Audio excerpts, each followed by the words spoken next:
सोलह में भइल रहे इनकर जाना मामा, इनके से खिलल बाहिर के नामा। सब कहेला माखन चोर हो, पूरा दुनिया में कोइले शोर हो।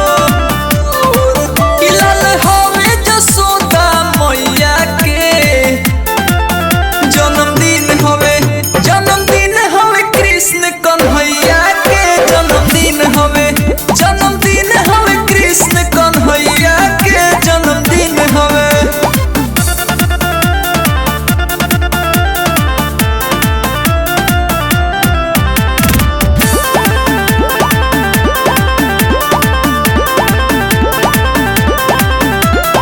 सब लोग करता इनके पूजैया, मक्खन मिश्री चढ़ावे मला।